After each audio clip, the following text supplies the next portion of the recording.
केवली श्रुत केवली वनिदम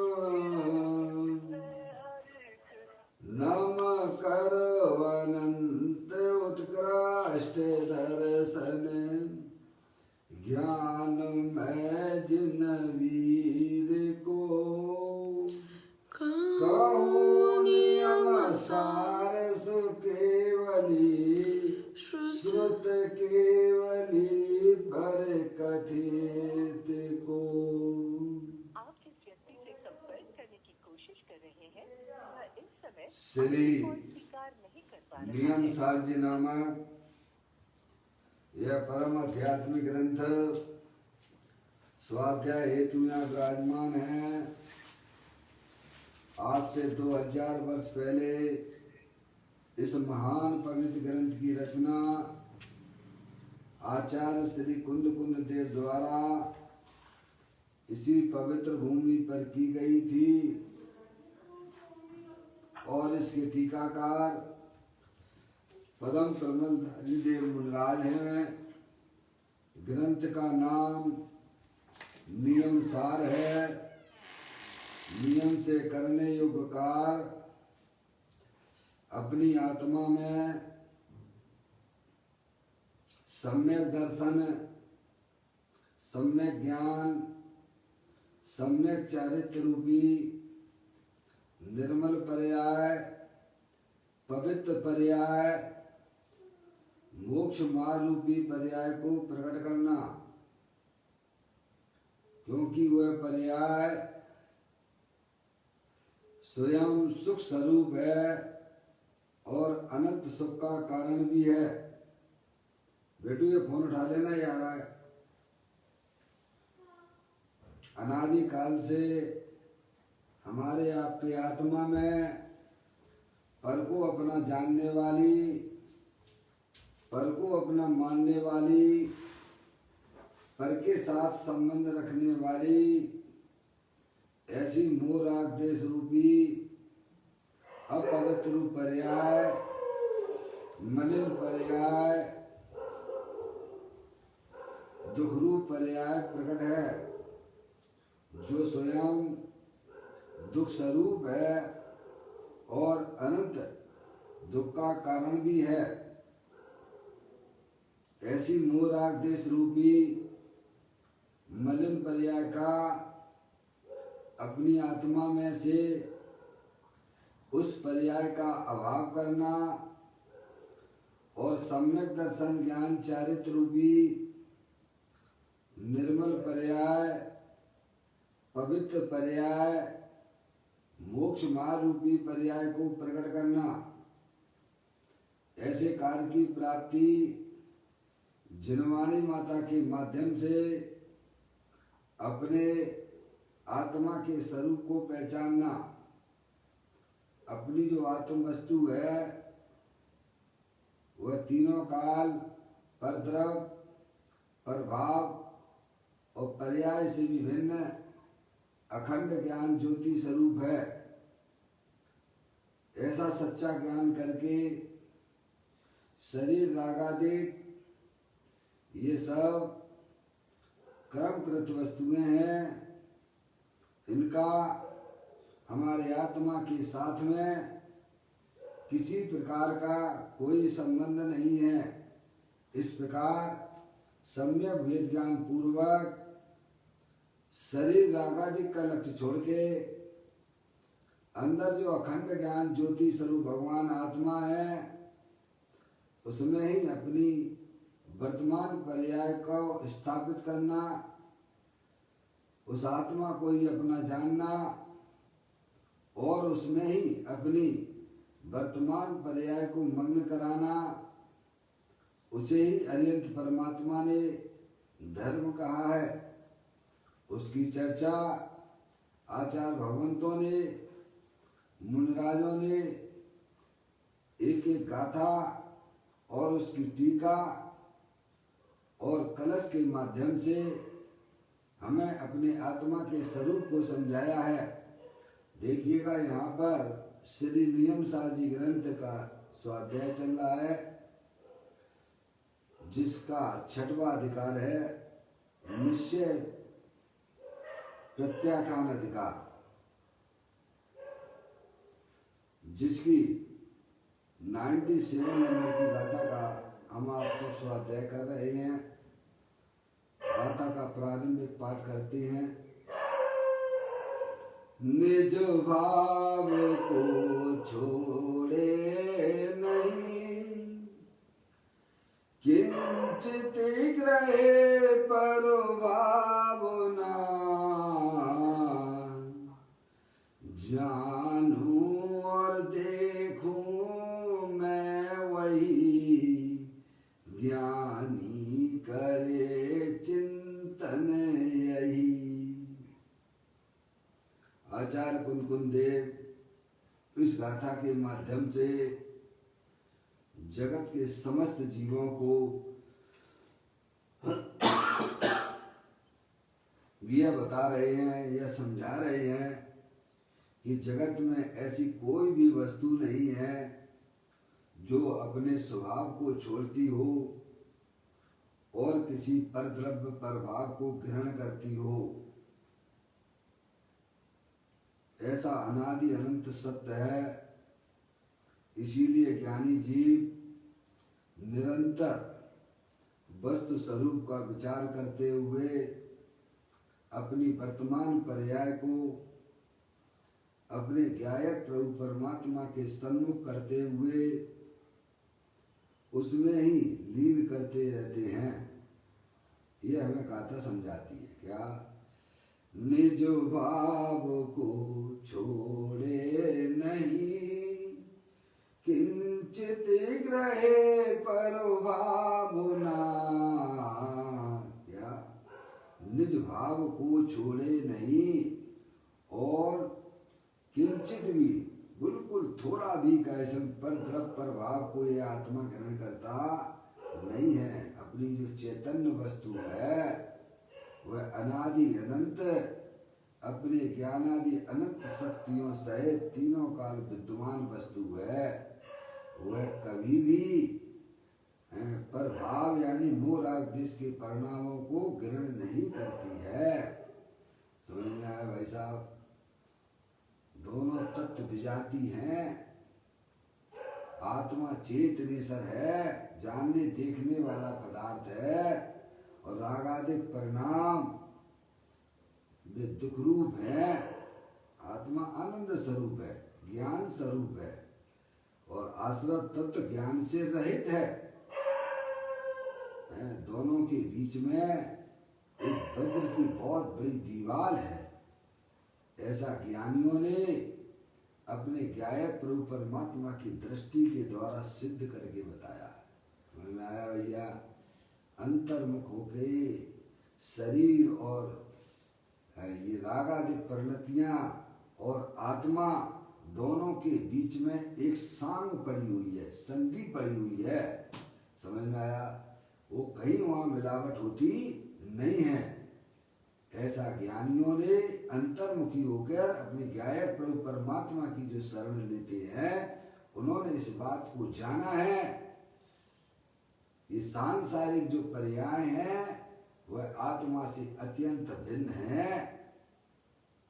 शरीर तो अत्यंत भिन्न है ही, लेकिन अंदर में जो रागादिक परिणतियां हैं, वे रागादिक परिणतियां मेरा चैतन्य स्वरूपी भगवान आत्मा में प्रवेश करती नहीं है। दोनों के बीच में, आत्मा और रागादिक के बीच में एक बहुत बड़ी संधि पड़ी हुई है। समझ में आया भैया? निज भाव को छोड़े नहीं, किंचित ग्रहे पर भावना, जानूं और देखूं मैं वही, ज्ञानी करे चिंतन यही। क्या?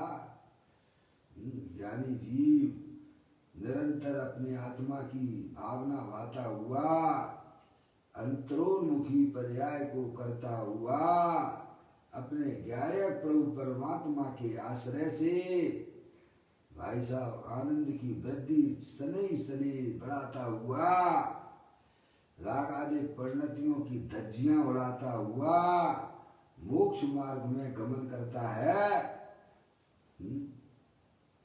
क्योंकि वह जानता है कि कोई भी रागादिक परिणतियां हमारे आत्म स्वरूप के अंदर भाई साहब उनका जो है एंट्री नहीं है, इसीलिए वो मस्त रहता है। समझ में आया भाई साहब?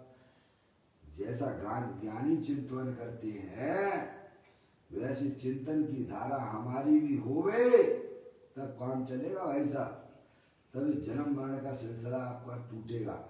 और वर्तमान पर्याय में भाई साहब निराकुलता की उत्पत्ति होती है। हम तो 24 घंटा यह चिंतन करते हैं कि भाई साहब शरीर मेरा है और शरीर से संबंधित रखने वाले मेरे हैं, ये मिथ्या है, झूठी बात है। तुम्हारा तो एकमात्र चेतनेश्वर भगवान आत्मा है जो अनादि अनंत हमारे साथ में रहता है। भाई ज्ञानियों जैसा ज्ञान हो, ज्ञानियों जैसा श्रद्धान हो, ज्ञानियों जैसा चिंतन हो, तब भाई साहब आपको पर्याय में आनंद भी मिलेगा और आप मोक्ष मार्ग में प्रवेश कर जाएंगे। आप विपरीत चिंतन करोगे तो भाई साहब आपको फिर उतना ही लौटना पड़ेगा। विपरीत दिशा में जितना भी चलोगे वहाँ आपको आपकी मंजिल मिलने वाली नहीं है। सही दिशा में भले ही आप जो है सने सने धीरे धीरे भी अगर चलते हैं तो उतने आप अपनी मंजिल के पास पहुंच जाओगे। यही ज्ञानी कहते हैं। भाई साहब ज्ञानियों का चिंतन तो ऐसा होता है, निज भाव को छोड़े नहीं, किंचित रहे परभावना,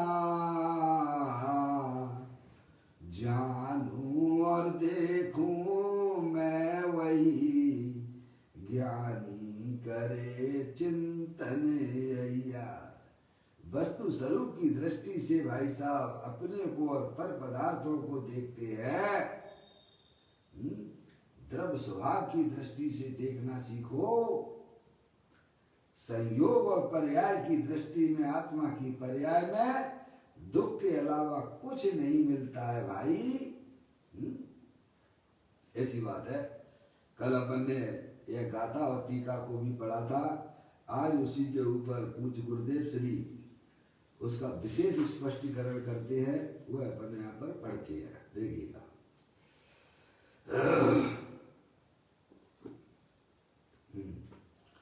निकाल लीजिए जिनके पास में यह पुस्तक हो। नियम सार प्रवचन है पूज्य गुरुदेव श्री का है। उन्होंने गाथा और टीका को स्पष्टीकरण किया है, वह अपन यहाँ पढ़ते हैं। पेज नंबर 772 है, तीसरा भाग है ये नियम सार प्रवचन का।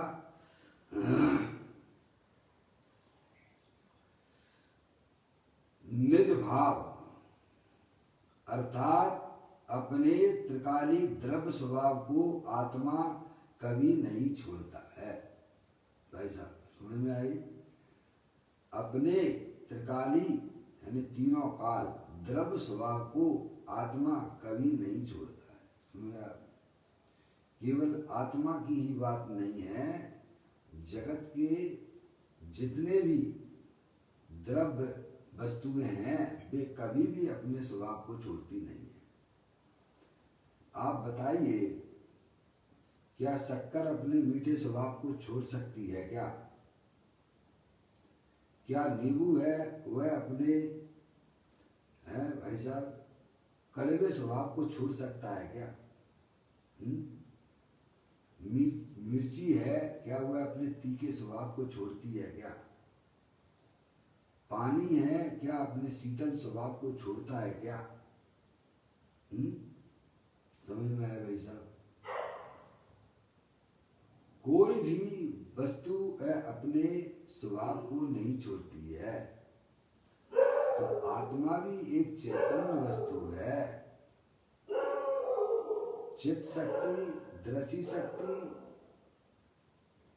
सुख शक्ति, प्रबुद्ध शक्ति, विभव शक्ति, ज्ञान शक्ति, वीर शक्ति, सर्वदर्शी शक्ति, सर्वगत शक्ति, ऐसी अनंत अनंत शक्तियों का पिंड अपना भगवान आत्मा कभी भी उनको छोड़ता नहीं है। निज भाव यानी अपनी शक्तियों को, अपनी गुणों को वह चैतन्य वस्तु कभी छोड़ती नहीं है।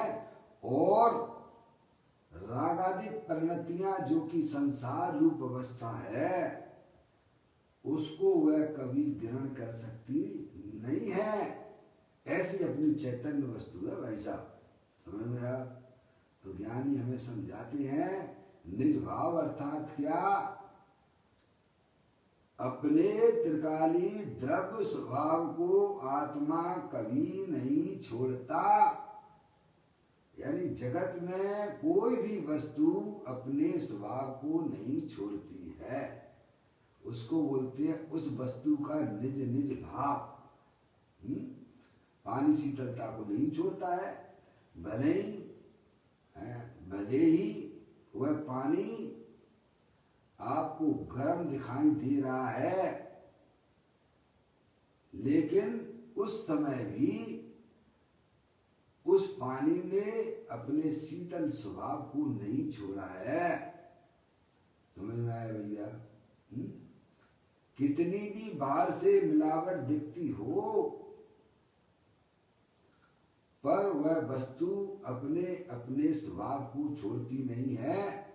आपने ठंडाई बनाई, उसमें दूध भी है, पानी भी है और शक्कर भी डाली है, इलायची भी डाली है, और भी विविध प्रकार के उसमें ड्राई फ्रूट डाले गए हैं, पर वह बाहर से ऐसा मिला हुआ दिखाई देता है, पर शक्कर ने अपने मीठे स्वभाव को छोड़ दिया है क्या? क्या दूध ने अपने स्वभाव को छोड़ दिया है कि पानी ने अपने स्वभाव को छोड़ दिया है? भाई साहब, जो विविध प्रकार के उसमें आपने जो है बादाम आदि डाले हैं, क्या उन्होंने अपने स्वभाव को छोड़ दिया है क्या? अगर वह वस्तु अपने स्वभाव को छोड़ देगी तो वस्तु की अभाव का प्रसंग आ जाएगा। अगर शक्कर अपने मिठास पने को छोड़ देगी तो शक्कर का अस्तित्व खत्म हो जाएगा भाई। ऐसे ही अपना भगवान आत्मा ज्ञानेश्वर अनंत शक्तियों के भंडार वाला है। उसके साथ में अनंत पुद्गल परमाणु शरीर रूप से विद्यमान है। उसके साथ में संयोग में संयोगी भाव मोह राग देश के परिणाम भी है, लेकिन वह चैतन्य वस्तु अपने ज्ञान स्वभाव को नहीं छोड़ती है, अपनी अनंत शक्तियों को नहीं छोड़ती है। और शरीर रागादिक ये सब जड़ वस्तुएं हैं। जैसे शरीर जानता देखता नहीं है, ऐसे ही अपनी आत्मा में होने वाले है भाई साहब रागादिक परिणतियां, शुभाशुभ परिणाम, वे सब जड़ है, वे कभी चेतन नहीं हो सकते हैं। आपके जो है ठंडाई में भाई साहब आपने नमक भी डाला है उसमें थोड़ा सा टेस्ट के लिए, और शक्कर भी डाली है, तो क्या नमक अपने स्वभाव को छोड़ देगा या शक्कर अपने स्वभाव को छोड़ देती है? कोई भाई साहब अपने स्वभाव को नहीं छोड़ते हैं। वस्तु अपने धर्म को कभी छोड़ती ही नहीं है। शक्कर का धर्म मीठा है, ऐसे ही आत्मा का धर्म ज्ञान ज्ञान ज्ञान ज्ञान ज्ञान है। वह कभी भी शरीर रागादिक संयोग में दिखने पर भी वह ज्ञान स्वभाव को कभी छोड़ता नहीं है। तीनों काल समझ में आए भाई साहब? तीनों काल का मतलब तो आप समझ ही गए होंगे भाई। ना वह भूतकाल में उस आत्मा ने अपने स्वभाव को छोड़ा है और ना वर्तमान में छोड़ रहा है और ना ही इन फ्यूचर में कभी छोड़ेगा। ऐसा अनंत शक्तियों का पिंड मेरा भगवान आत्मा अनादि अनंत एक रूप रहने वाला है। ऐसे गायक प्रभु परमात्मा को जानो, उसमें अपनापन स्थापित करो। शरीर रागादिक तो क्षण भंगुर तत्व है और उनका हमारे आत्मा के साथ में किसी प्रकार का कोई संबंध नहीं है। अंदर एक स्थायी वस्तु है जो ना जन्मती है न मरती है, वो चेतनेश्वर भगवान आत्मा में हूं। ऐसा सम्यक वेद ज्ञान अपनी पर्याय में उत्पन्न कीजिएगा। अगर आपको वर्तमान में भाई साहब सुखी होना हो तो अपना गायक प्रभु परमात्मा जो कि आनंद की खान है, ज्ञान का भंडार है, तब आपके पर्याय का दुख मिटेगा भाई। कितना भी भगवान की भक्ति कर लो, कितना भी भगवान की पूजा कर लो, कितने भी अणुव्रत महाव्रत के ढेर लगा लो, लेकिन आपको वर्तमान में अगर सुखी होना है तो अपने गायक प्रभु परमात्मा का सच्चा ज्ञान कीजिए, जो कभी भी अपने स्वभाव को छोड़ता नहीं है और किंचित भी पर द्रव्य पर भाव का जिसमें ग्रहण नहीं होता है। ऐसा चेतनेश्वर भगवान आत्मा वर्तमान में भाई साहब स्थित है और सदा रहेगा। आपने भले ही उसकी दृष्टि छोड़ दी है, पर वह गायक प्रभु परमात्मा भाई साहब अनंत शक्तियों वाला हमेशा आपके साथ में रहेगा। दुनिया ने साथ छोड़ दिया हो आपका, लेकिन आपके गायक प्रभु परमात्मा कभी आपका साथ नहीं छोड़ता है। ऐसे गायक प्रभु परमात्मा को पहचानने का हमारा भाई साहब प्रयास होना चाहिए। कहते हैं निज भाव अर्थात अपने त्रिकाली द्रव्य स्वभाव को आत्मा कभी नहीं छोड़ता है, अपने ज्ञान स्वभाव को कभी नहीं छोड़ता। ज्ञाता दृष्टा प्रोत है, अनंत शक्तियों के भंडार वाला है, कारण परमात्मा है।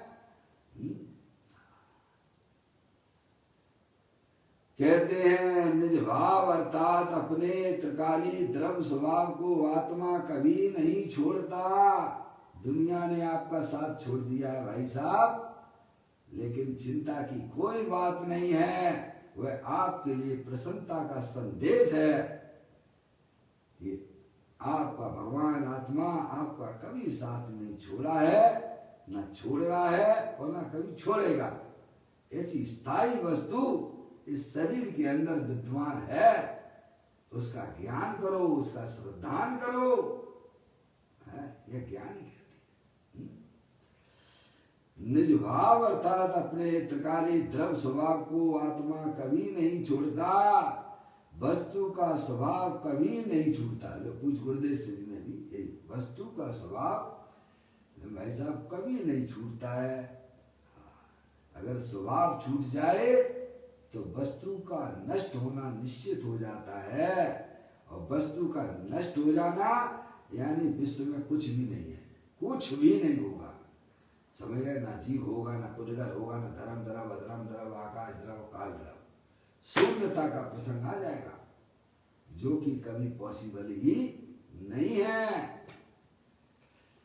कहते हैं वस्तु का स्वभाव कभी नहीं छूटता, जैसे गुण अपने मिठास को कभी नहीं छोड़ता, वैसे ही आत्मा कभी अपने सहज स्वरूप को नहीं छोड़ता है। समझे? आप कौन हो भाई साहब? ना आप स्त्री हो ना पुरुष हो। इस शरीर को मत देखिएगा, इस शरीर तो भाई साहब माया जाल है। ये मूल में कोई वस्तु नहीं है। जैसे पानी के बुलबुले भाई साहब कितनी देर टिकते हैं, फापा। पानी के बुलबुले कितनी देर टिकते हैं? है जी?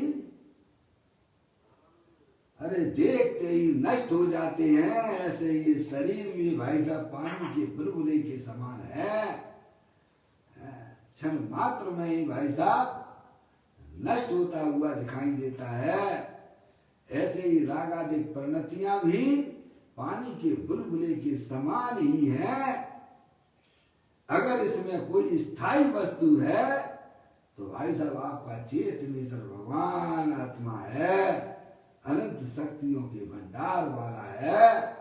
उस स्थायी वस्तु को देखिए, क्षण भंगुर वस्तुओं से अपनी दृष्टि हटा लीजिए भाई। हाँ, मैं मनुष्य नहीं हूं, मैं स्त्री नहीं हूं, मैं तो ज्ञानेश्वर भगवान आत्मा हूं। मैं रागी नहीं, मोही नहीं, मैं पापी नहीं है, मैं पुण्य आत्मा भी नहीं हूं। मैं तो भाई साहब ज्ञानेश्वर भगवान आत्मा हूं। ऐसा ज्ञान और श्रद्धांत जिस जीव की पर्याय में होता है भाई साहब, वह जीव मोक्ष मार्ग में गमन करता है।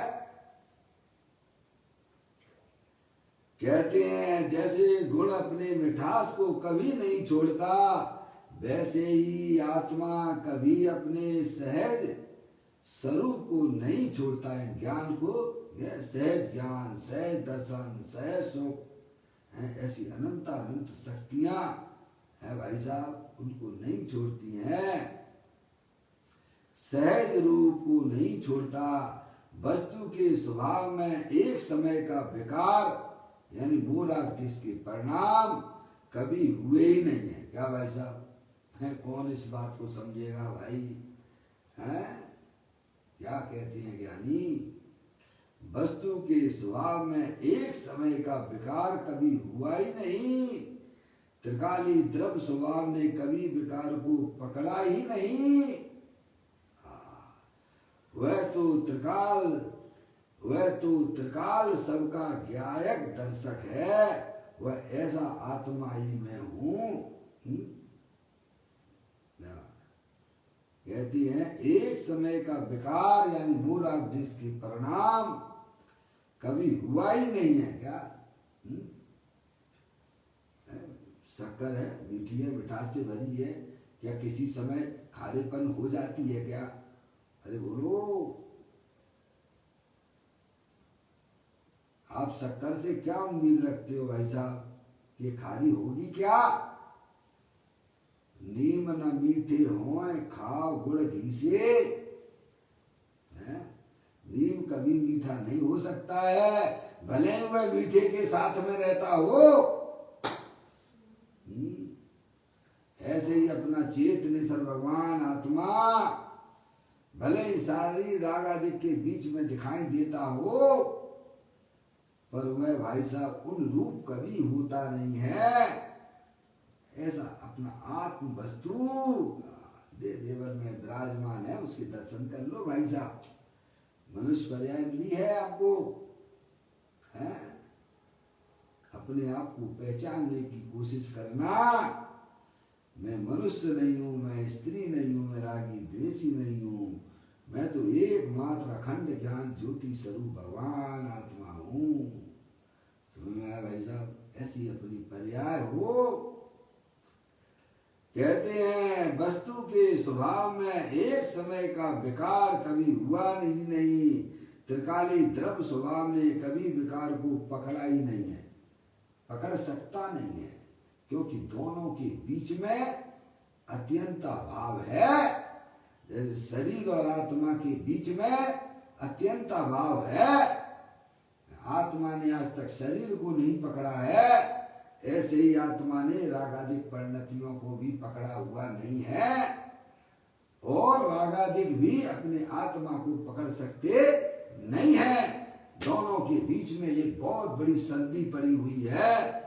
वह ज्ञानियों को दिखाई देती है, अज्ञानियों को नहीं।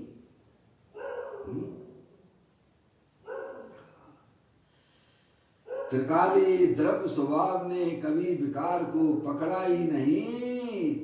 वह तो त्रिकाल सबका ज्ञायक दर्शक है, जानने वाला, जानता है, सबको जानता है, शरीर को भी जाने, राग को भी जाने, पर पदार्थों को जाने।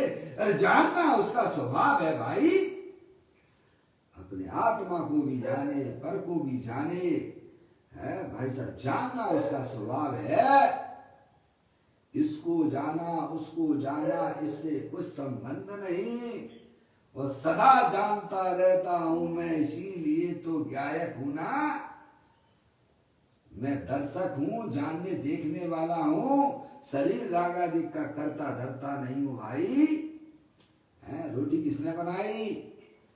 दुनिया कहे कि बाई ने बनाई है, ज्ञानी कहते हैं कि रोटी का कर्ता वह आटा है, वह बाई नहीं है। ऐसे ही राग का कर्ता कौन? आत्मा नहीं है, आत्मा तो जानने देखने वाला है। व्यवहार से कहो तो कहो कि आत्मा राग का जानने वाला है, परमार्थ से तो आत्मा उसका भी दर्श है, ज्ञाता है, अपनी आत्मा का ज्ञाता है परमार्थ से। है शरीर रागादि का तो व्यवहार से है भाई साहब जानने वाला कहा गया है, परमार्थ से तो आत्मा आत्मा को ही जानता है। भाई साहब ऐसा कोई अचिंत शक्ति मेरे आत्म स्वरूप के अंदर पड़ी हुई है। कहते हैं त्रिकाली द्रव्य स्वभाव ने कभी विकार को पकड़ा ही नहीं, वह तो त्रिकाल सबका ज्ञायक दर्शक है। क्या? बस दर्शक है, शरीर को भी जानता है, राग को भी जानता है, पर पदार्थों को भी जानता है। और उससे क्या उम्मीद रखोगे भाई साहब? आप शक्कर से क्या उम्मीद रखते हो पापा? शक्कर से क्या उम्मीद रखते हो? मीठे की उम्मीद रखते हो ना? है? ऐसे ही ज्ञायक प्रभु परमात्मा अपने आत्मा से क्या उम्मीद रखते हो भाई साहब? आत्मा ज्ञानम स्वयं ज्ञानम ज्ञानादंत करोति किम, पर भावस्य कर्तात्मा मोयम व्यवहारणम। ये अज्ञानी जीवों का मोह ही है कि आत्मा राग को करता है। क्या प्रकाशक वस्तु अंधकार का करने वाली हो सकती है जगत में? क्या भाई साहब, क्या वह सूरज अंधकार का करने वाला हो सकता है? क्या क्या सूरज ने उस अंधकार को पकड़ा है? क्या है? आप सूरज से क्या उम्मीद रखते हो भाई? प्रकाश की उम्मीद रखते हो ना? ऐसे ही अपना चेतनेश्वर भगवान आत्मा शरीर रागादि का करता नहीं है भाई, वह तो मात्र दर्शक है, ज्ञायक है। समझ में आया भाई साहब? ऐसा अपना चेतनेश्वर भगवान आत्मा अनादि अनंत एक रूप रहने वाला है, ज्ञायक ज्ञायक रूप से ही रहता है। अरे ज्ञायक शरीर रागादिक रूप तो परिणमन करता नहीं है, अरे वह पर्याय रूप भी परिणमन नहीं करता है। इसीलिए आचार्य भगवंतों ने अपनी गाथाओं में लिखा है, प्रमत्त अप्रमत्त नहीं, मैं तो एकमात्र ज्ञायक हूं। है भाई?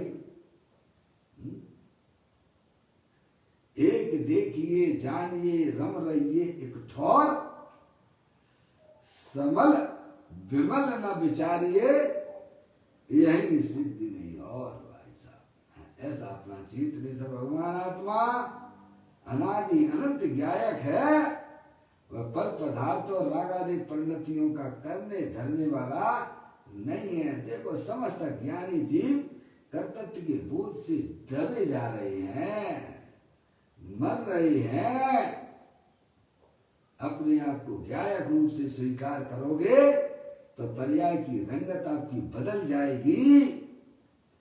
जो दुख की परिणतियां थी वह सब विलय को प्राप्त हो जाती है। ऐसा चेतनेश्वर भगवान आत्मा अनादि अनंत ज्ञायक है। कहते हैं वस्तु के स्वभाव में एक समय का विकार कभी हुआ ही नहीं।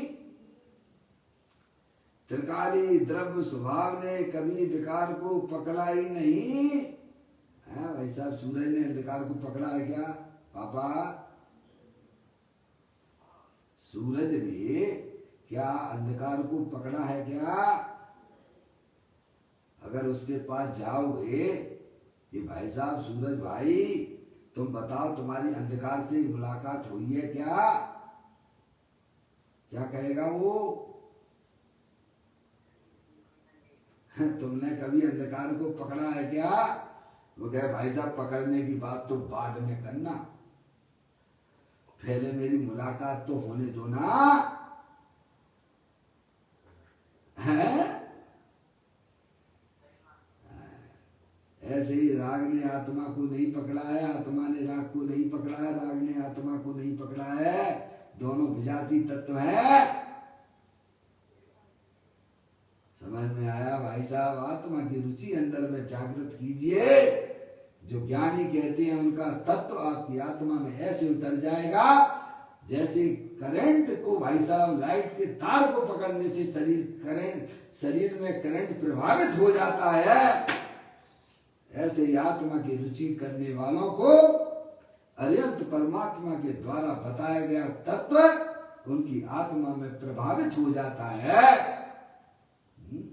ऐसा अपना चेत्र सर्वमान आत्मा जिसने आज तक भाई साहब शरीर रागादि को पकड़ा ही नहीं है, ऐसा है भाई साहब। कहते हैं त्रिकाली द्रव्य स्वभाव ने कभी विकार को पकड़ा ही नहीं। वह तो त्रिकाल सबका ज्ञायक दर्शक है। क्या है? जानने वाला है, देखने वाला है। किसको? अरे सबको। किसको? क्या है? किसको? सबको जानने वाला है। ज्ञाता दृष्टा पुरुष है। ऐसा अपने आप को जानो, ऐसा अपने आप को मानो। मैं शरीर का कर्ता धर्ता नहीं हूं, मैं रागादिक परिणतियों का कर्ता धर्ता नहीं हूं। मैं तो मात्र उनका जानने वाला हूं, देखने वाला हूं।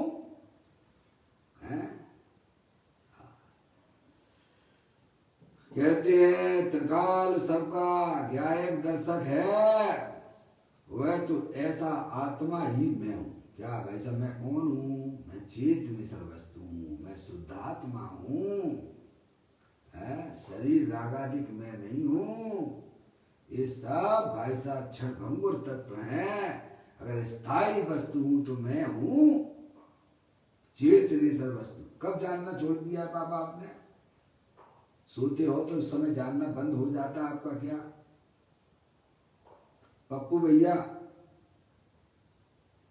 पप्पू भैया, हाँ, कल थोड़ा आपको नींद लग गई तो मुझे ऐसा लग रहा था। मैंने कई बार आपको बीच में पूछा, हमने कि हाँ पप्पू भैया सो गए थोड़ा। बाद पहले तो जागना थे आप, फिर बाद में थोड़ा आपको नींद लग गई थी। पप्पू भाई है? आत्मा शरीर का करने धरने वाला है कि जानने वाला है? आत्मा रागादिक परिणतियों का करने वाला है कि मात्र जानने वाला है? हमारी मान्यता अंदर में कैसी पड़ी हुई है कि शरीर का मैं करता धरता हूं। ज्ञानी कहते तुम उसके जानने वाले हो, पर पदार्थों के करता धरता मान के यह आत्मा ऐसा दुखी हो रहा है, ऐसा बिलबिला रहा है। भाई साहब उसके संकट इतने पर्याय में भाई साहब इकट्ठे हो कर लिए उसने अज्ञानता में। ज्ञानी कहते तू तो ज्ञानेश्वर है, सदा जानता रहता है तू, पर पदार्थों का करने वाला नहीं है। अपने आत्मा में जो भी रागादिक परिणतियां होती हैं उनका भी तू दर्शक है, जानने वाला है, पर करता धरता नहीं है। अपने करता धरता की बुद्धि छोड़ो, मैं तो जानने देखने वाला तत्व हूं। समझ में आए भाई? अब देखिएगा आगे चलते हैं अपन। इसी प्रकार ज्ञानी अपने आत्मा का चिंतन करके, हैं भाई साहब, अपने आत्मा का चिंतन करके उसमें एकाग्र होता है। क्या समझ रहे आप? उसमें यानी अपने ज्ञायक प्रभु परमात्मा में चिंतन करने वाली भी पर्याय है, श्रद्धा करने वाली भी पर्याय है, और जानने वाली भी पर्याय है, और आत्मा में रमण करने वाली भी पर्याय है। समझ गए? ज्ञानी की पर्याय ये काम करती है। अज्ञानियों को ना तो द्रव्य का पता, ना ही द्रव्य में रहने वाली अनंत शक्तियों का पता, और ना ही उसे अपनी पर्याय का पता। अज्ञानियों को कुछ भी पता नहीं है, ये समझ लीजिए आप। उनकी गाड़ी अनादिकाल से अंधकार में चल रही है, आत्मा के उजाले में आ जाइए भाई साहब। तो इतनी बढ़िया गाड़ी चलेगी आपकी कि आप कभी कल्पना भी नहीं करोगे, कल्पना भी नहीं की होगी आपने।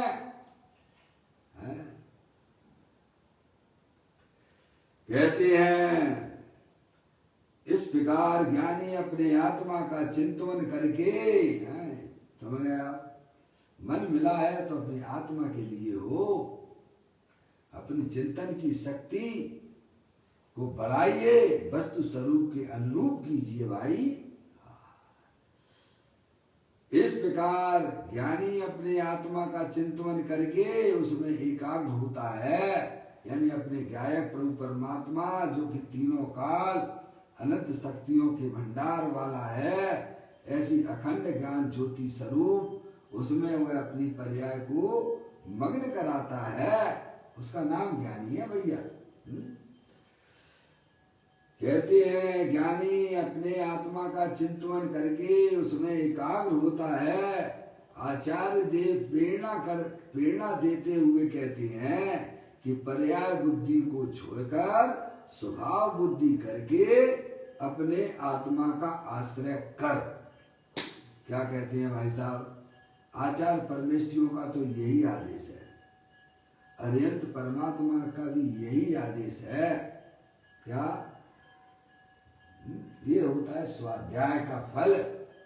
क्या कि अपनी वर्तमान पर्याय को अपने ज्ञायक प्रभु परमात्मा के आश्रय से खड़ा करना है। कहते हैं कि पर्याय बुद्धि को छोड़कर संयोग की बुद्धि छोड़ो, पर्याय की बुद्धि छोड़ो। पर्याय है पर पर्याय की बुद्धि को छुड़ाया जा रहा है, और द्रव्य स्वभाव की बुद्धि करो, मैं तो ज्ञायक प्रभु परमात्मा हूं, ऐसा स्वीकार करने वाली पर्याय है। तो कहते हैं पर्याय बुद्धि को छोड़कर स्वभाव बुद्धि करके अपनी आत्मा का आश्रय कर। अब ये आपको धर्म क्यों नहीं लगता भाई साहब?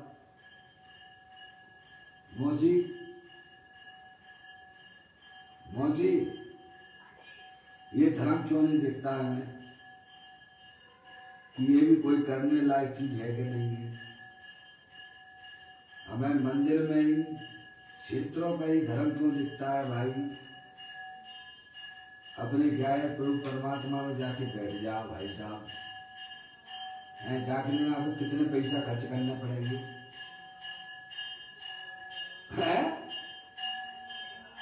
बताइए आप, इसमें आपका क्या लगता है? कुछ भी लगता नहीं है भाई साहब। सतगुरु कहे सहज का धंधा, वाद विवाद करे सुगंधा। समझ में आया? सच्चा ज्ञान करोगे तो पर्याय की रंगत बदल जाती है भाई साहब।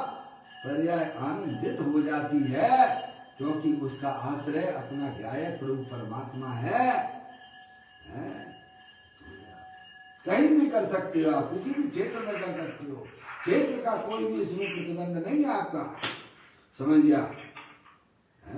क्योंकि भाई साहब द्रव्य आपके पास है ही, और पर्याय भी आपके पास में है, और वह कर्म से अप्रभावित है, फल पदार्थों से अप्रभावित है, द्रव्य भी और पर्याय भी, कोई उसे रोक सकता नहीं है, किसी में ताकत नहीं है, हैं? ऐसी स्वतंत्र व्यवस्था भाई साहब हमारे पास में पड़ी हुई है, पर हमें उसका ज्ञान न होने से दर दर की भीख मांग रही है, पामर हो रही है, दुखी हो रही है भाई। ज्ञानी हमें समझाते हैं, आचार्य प्रेरणा करते हुए कहते हैं कि पर्याय बुद्धि को छोड़कर स्वभाव बुद्धि करके अपने आत्मा का आश्रय कर। अनादि काल से आत्मा के बिना गाड़ी चलाई है, अब राग के बिना गाड़ी चलाना सीखना तो पड़ेगी आपको। अभी आपके पास में मौका है, अनंत परमात्मा है, उनकी वाणी है, और जब भाई साहब ये भी नहीं होगी सहयोग में तो क्या करोगे? थोड़ा सोचिए, विचार कीजिए। आज हमारे पास में सब कुछ होने पर भी हम अपने ज्ञान को भाई साहब अनंत परमात्मा की वाणी की तरफ नहीं ले जाते हैं, क्या होगा? समझ में आए भाई? कहते हैं आचार्य प्रेरणा देते हुए कहते हैं कि पर्याय बुद्धि को छोड़कर स्वभाव बुद्धि करके अपने आत्मा का आश्रय कर, ये पर्याय का धर्म है? जैसे विवाहित स्त्री का धर्म क्या होता है कि वह अपने पति के साथ में रहे, ऐसे ही पर्याय रूपी स्त्री का धर्म क्या है कि अपने त्रिकाले ध्रुव भगवान आत्मा के साथ में रहे। आचार्य प्रेरणा देते हुए कहते हैं कि पर्याय बुद्धि को छोड़कर स्वभाव बुद्धि करके अपने आत्मा का आश्रय कर।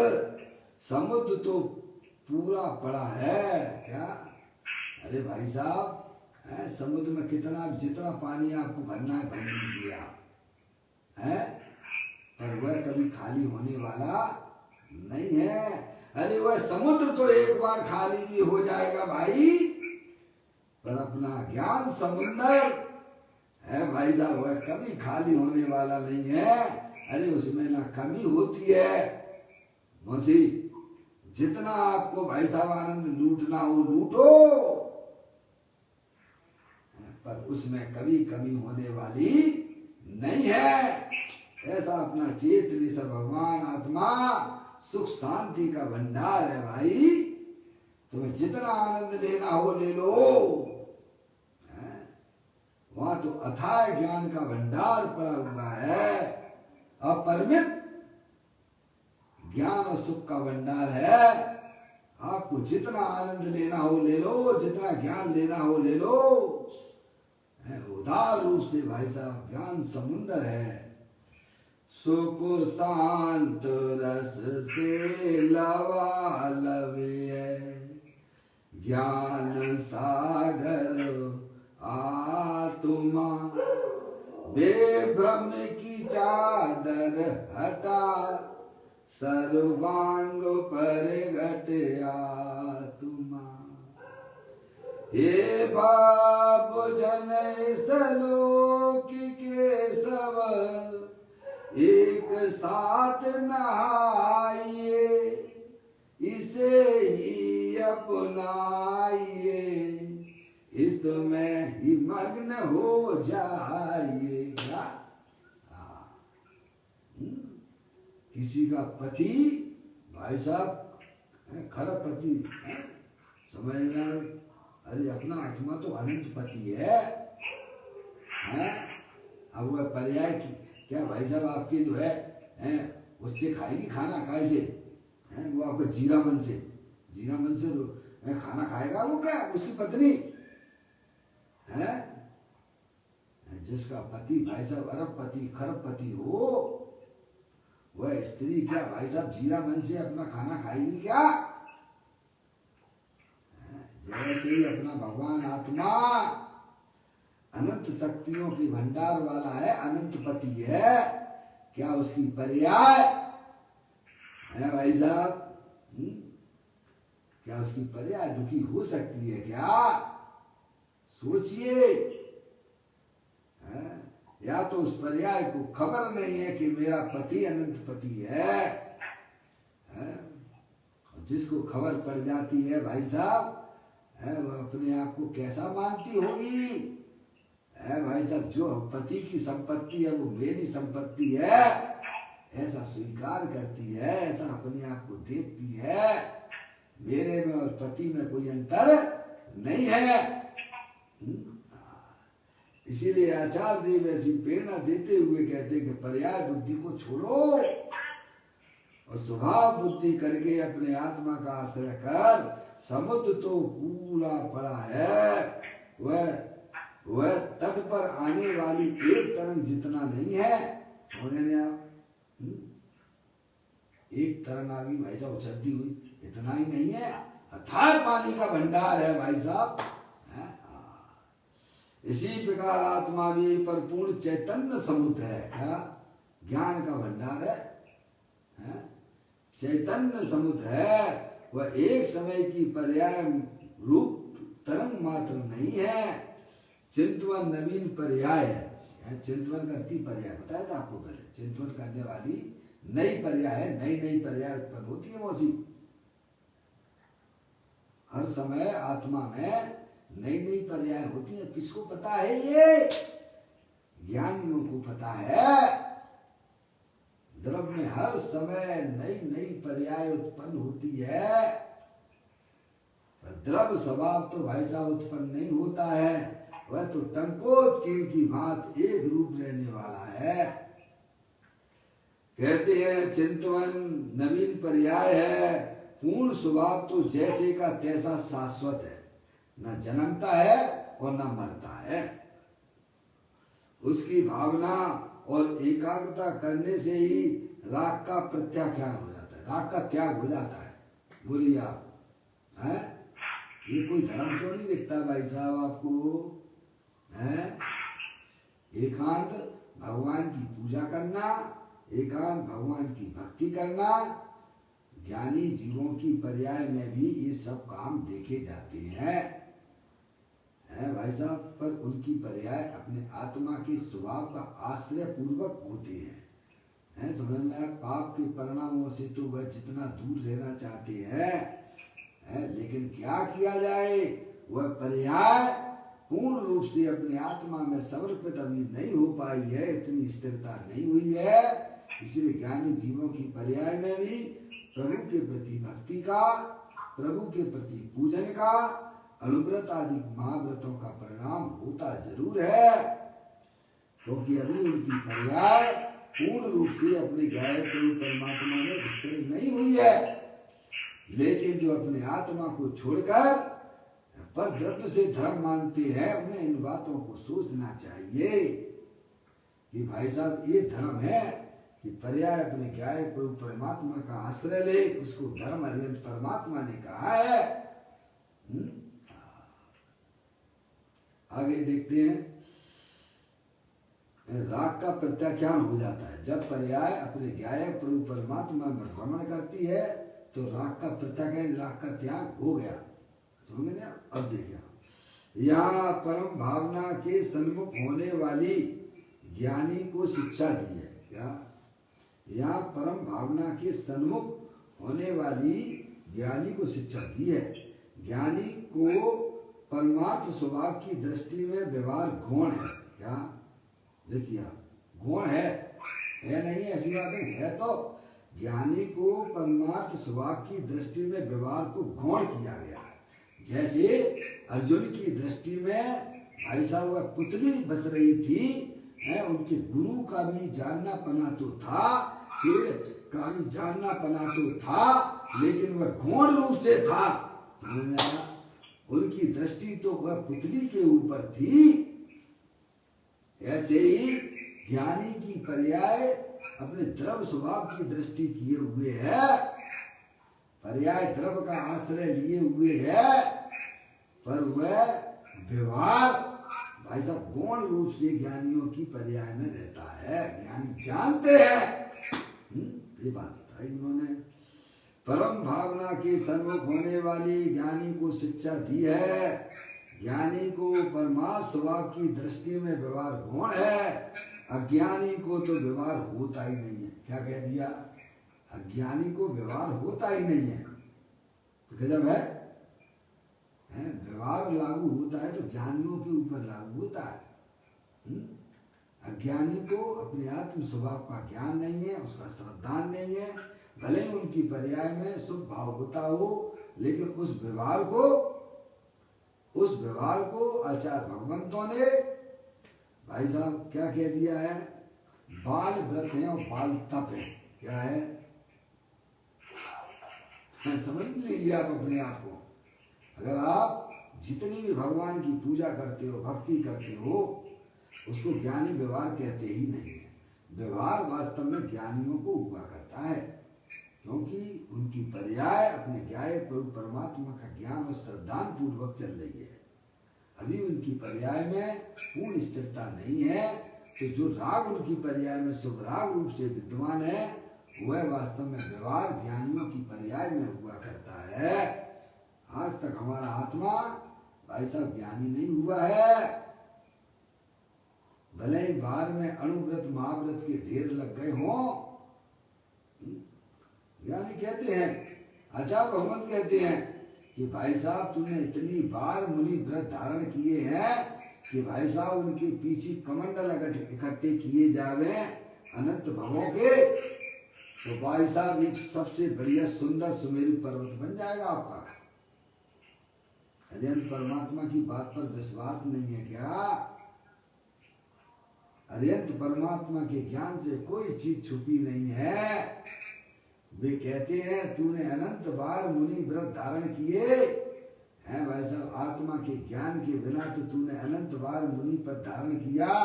अरे तेरे पीछे कमंडलों को सब इकट्ठे किए जाए अनंत भवों के, तो एक बढ़िया सुंदर सुमेरु पर्वत बन जाता है? पर वह व्यवहार भी तेरा नहीं था भाई साहब। उस व्यवहार को भी व्यवहार नहीं कहते हैं, क्योंकि उस ज्ञान की पर्याय में अपना ज्ञायक प्रभु परमात्मा नहीं था, अपनी आत्मा का श्रद्धान नहीं था। तू अपने आप को शरीर मानकर भाई साहब व्रत आदि कर रहा था। क्या कर रहा था? जो तू कभी होता नहीं है। कहते हैं कि इतनी माताओं को तूने रुलाया है कि उनके आंसुओं को अगर इकट्ठा किया जाए तो एक बहुत सुंदर समुद्र बन जाएगा, बढ़िया सुंदर है। इतने तुमने भाई साहब भारी व्रत किए, लेकिन वह व्यवहार व्रत भी नहीं कहलाए, सम्यक व्रत भी नहीं कहलाए। वे गजब की बात है, क्योंकि उसमें आत्मा नहीं था ना। कहते हैं अज्ञानी को तो व्यवहार होता ही नहीं है, क्योंकि उसको परमार्थ की दृष्टि नहीं। समझ में आया? क्योंकि उसकी पर्याय का झुकाव अपने ज्ञायक प्रभु परमात्मा की तरफ नहीं है। परमार्थ की दृष्टि करके जो व्यवहार को गौण करता है उसको व्यवहार होता है क्या? उसी को शुभ भाव होते हैं। सही में पूछी जावे, परमार्थ की दृष्टि पूर्वक ही शुभ भाव सही होता है। किंतु जो व्यवहार का ही आश्रय करके अटक जाता है, बस भैया वैसे करते रहो, एक दिन अपनी लाठी खुल जाएगी। भगवान की पूजा करो, भगवान की भक्ति करो, और एक दिन अपना कल्याण हो जाएगा। भगवान तेरे ही भरोसे मैंने नैया डाल दी। क्या कर दिया है? उनका कल्याण तो अब 3 काल में नहीं होने वाला है। जिन्होंने अपनी नैया को भगवान के भरोसे छोड़ दिया है भाई साहब, उनकी भाई साहब वो कभी भी तिर सकते नहीं है। तुमने भगवान को गलत समझ रखा है, तुम्हारी समझ है। भगवान का ये आदेश भी नहीं है, भगवान का यह संदेश भी नहीं है। ये भाई साहब तुम पराश्रित रहो। भगवान का संदेश तो ये है कि अपने ज्ञायक प्रभु परमात्मा के सन्मुख रहना भाई, ये संदेश है प्रभु का।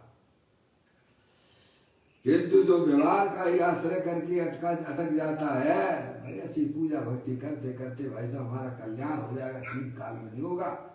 अगर अभी आप तो अपनी फाइल खोल के बैठो, जो आप वर्तमान में पूजा भक्ति करते हो प्रभु की, उससे सुंदर सुंदर पूजाएं आपने अनंत बार की हैं, पर भी हमारे आत्मा में निराकुलता की उत्पत्ति नहीं हुई है। हमें सोचना चाहिए। अरे एक बालक परीक्षा में फेल हो जाता है तो वह सोचने के लिए बाध्य हो जाता है कि मैं फेल क्यों हो रहा हूं, है? पर हम कभी सोचते ही नहीं है भाई साहब। बोलिए, आप सोचिए, विचारिए। कहते हैं जो व्यवहार का आश्रय करके अटक जाता है उसको तो निश्चय व्यवहार में से एक का भी भान नहीं है, ना निश्चय का पता उसे, ना व्यवहार का पता, है नहीं? ज्ञानी को व्यवहार है, परंतु भूतार्थ स्वभाव की दृष्टि में वह व्यवहार गौण है। ज्ञानियों को व्यवहार होता है, पर अपने गायक प्रभु परमात्मा की दृष्टि श्रद्धान होने पर वह व्यवहार गौण हो जाता है। क्या हो जाता है? ऐसी बात है, वो मुख नहीं करता। अनादि से जो तुमने मुख किया था अब उसको करना है गौण, और जिसको गौण किया था उसे करना है मुख। बाहरी क्रिया कांड को आपने मुख किया था अनादिकाल से, अब भाई साहब गौण करिए। अपने गायक प्रभु परमात्मा को अनादि से गौण किया था, अब उसको मुख करिए।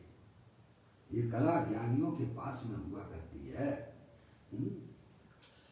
कहते हैं ज्ञानी को व्यवहार है, परंतु भूतार्थ स्वभाव की दृष्टि में वह व्यवहार गौण है, और गौण होने से अभूतार्थ है ही नहीं है।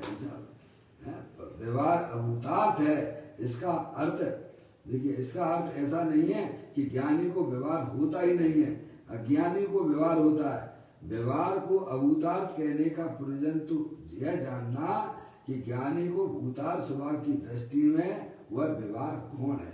समझ रहे आप? है तो, पर वह गौण है। द्रव्य स्वभाव की दृष्टि में वह जो स्वभाव है वे गौण है, उनको मुख नहीं होते हैं। समझ रहे आप? तभी तो उसको बढ़िया बढ़िया पुण्य बनता है। समझ रहे आप?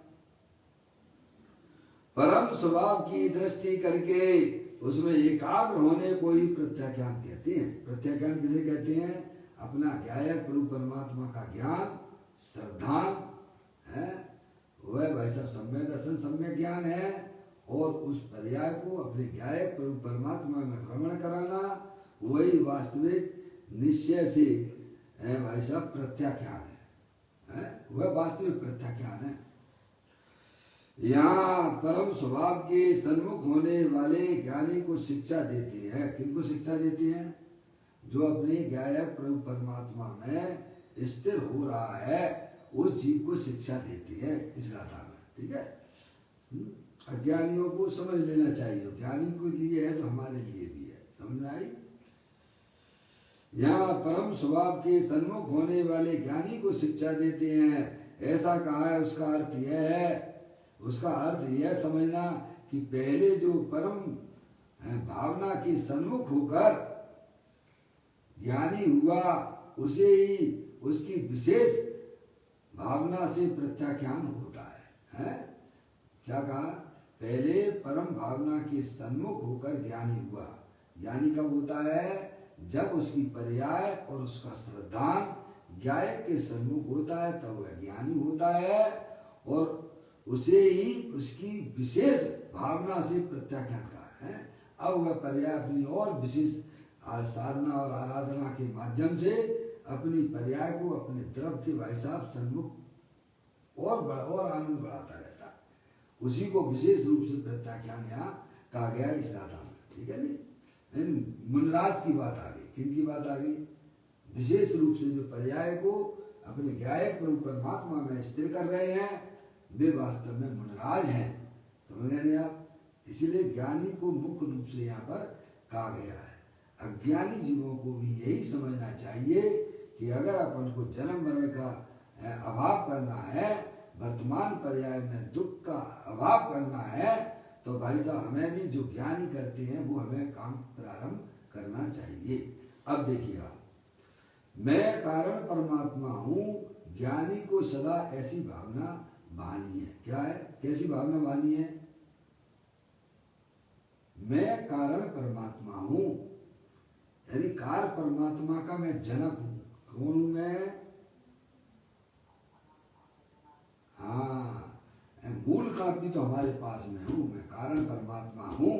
अर्यंत तो सिद्ध परमात्मा की पर्याय वह तो भाई साहब कार्य परमात्मा है, पर वह कार्य परमात्मा आए कहाँ से? मैं उसका जनक हूँ, मैं वह वज्र की चट्टान हूँ जिसकी केवल ज्ञान की पर्याय भी चूम चूम कर चली जाती हैं। ऐसा मैं कारण परमात्मा हूँ, ऐसा मैं शुद्धात्मा हूँ, अनंत शक्तियों के भंडार वाला हूँ। ज्ञानियों को सदा ऐसा विचार करना चाहिए, और जिन्हें ज्ञानी होना है उन्हें भी इसी प्रकार का विचार करना चाहिए। क्या भाई है? ज्ञानी तो यही काम करते हैं, ये अपने आप को परमात्मा स्वरूप रूप से, कारण परमात्मा रूप से अपने आप को देखते हैं, जानते हैं। मम्मी कौन हो आप? कारण परमात्मा हूँ, मैं कार्य परमात्माओं का जनक हूँ मैं। आप बोलते हो कि नहीं बोलते हो आप? अरिहंत सिद्धाचार पाठक साधु है परमेष्टिपन, यह आत्मा की अवस्था है, आत्मा ही है शरण। बोलते हो कि नहीं बोलते हो आप? प्रवचन सार में आया आत्मा, भाई साहब आत्मा की पर्याय, पर्याय कहो या बच्चे कहो, एक ही बात है। समझ में आया? काल परमात्मा तो आत्मा की बच्चे हैं, समझ नहीं आप? परम पिता परमात्मा दे देवल में विराजमान है, इसीलिए ज्ञानी जीव अपने आप को कारण परमात्मा रूप से स्वीकार करते हैं। मैं अत्यंत सिद्ध नहीं, मैं उनका भी जनक हूं, जिसमें से निरंतर भाई साहब अनंत सिद्ध पर्याय निकला करें तो भी मेरा कुछ भी नहीं होता है। ऐसा मैं कारण परमात्मा रूप से विद्यमान वस्तु हूं। सिद्ध भगवान सुखी है कि दुखी है? पापा सिद्ध भगवान सुखी है कि दुखी है? सुखी है। कितने सुखी हैं? कितने ढेर लगे हैं उनके पास संयोगों के? कितने ढेर लगा रखे उन्होंने जगत के पदार्थों का। उनके पास ना तो भाई साहब शरीर है, ना उनके पास में कोई कर्म है, ना उनके पास में कोई मोराल दृष्टि परिणाम है भाई साहब, फिर भी अनंत सुखी। हमारे पास इतने संयोग इकट्ठे कर रखे घर में हैं, तो कितना सुख है आपको भैया? थोड़ा सा भी सुख नहीं है भाई साहब, थोड़ा सा भी सुख नहीं है उस समय, क्योंकि संयोगों में मेरा सुख नहीं है। सिद्ध परमात्मा अनंत सुखी है, तो किसके बल पर सुखी है? संयोगों के बल पर सुखी है कि भाई साहब आत्मा के बल पर सुखी है। और हम कैसे सुखी होना चाहते हैं मम्मी मौसी? मेरे 4 मकान है, अरे इतनी ये चेहरे की लालिमा कितने दिन की है, कितने समय की है, जिनके ऊपर तेरे चेहरे पे जो लालिमा दिखती है संयोगों के बल पर, वह कितने समय की है भाई साहब? थोड़ा विचार तो करो। इस संसार में करोड़पति भी रोड़पति होने में भाई साहब 2, 3, 5 समय के अंदर में फेर बदल हो जाता है, पता नहीं पड़ता भाई।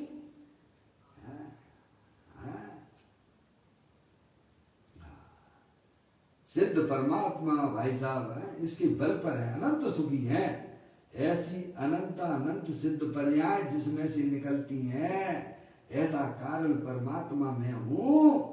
अरे उन पर्याय रूपी परमात्माओं का तो मैं जनक हूँ, ऐसा मैं कारण परमात्मा हूँ जिसकी केवल ज्ञान की पर्याय भी चूम चूम कर चली जाए तो भी मेरा कुछ भी होता नहीं हूँ। ऐसा मैं कारण परमात्मा हूँ।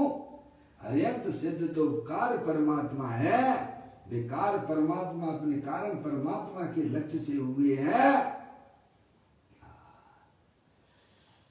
कहते हैं मैं कारण परमात्मा हूं। ज्ञानी को सदा ऐसी भावना भानी चाहिए। जो कारण परमात्मा, अब जो है पदम प्रमलदाई देव मुनिराज ने जो 3 प्रकार के पॉइंट बताए हैं टीका में, अब उसकी बात जो है पूज्य गुरुदेव से स्पष्टीकरण करेंगे। कल अपन जो है उन 3 बातों को जो पदम प्रमलदाई देव मुनिराज ने टीका के अंदर किया बताया है, उसका स्पष्टीकरण एक एक करके पूज्य गुरुदेव श्री हमें समझाएंगे और हमें समझेंगे हम। अभी अपना समय हो गया। निज निधि निज में बताई, ये अनंत अनंत उपकार है, उसके लिए जिन वाणी माँ को वंदना सतवार है, वंदना सतवार है। 9 बार नमोकार मंत्र।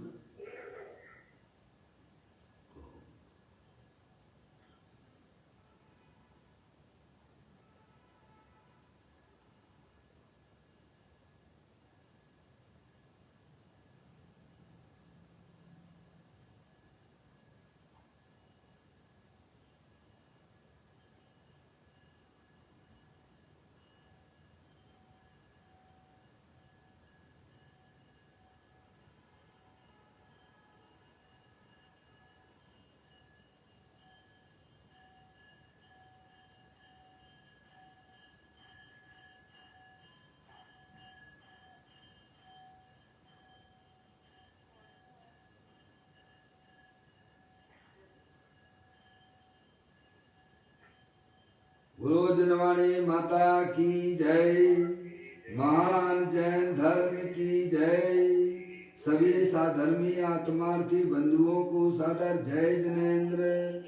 जय जिनेन्द्र, जय जिनेन्द्र, जय जिनेन्द्र, जय जिनेन्द्र साहब, जय जिनेन्द्र पप्पू भैया, जय जिनेन्द्र पप्पू भैया।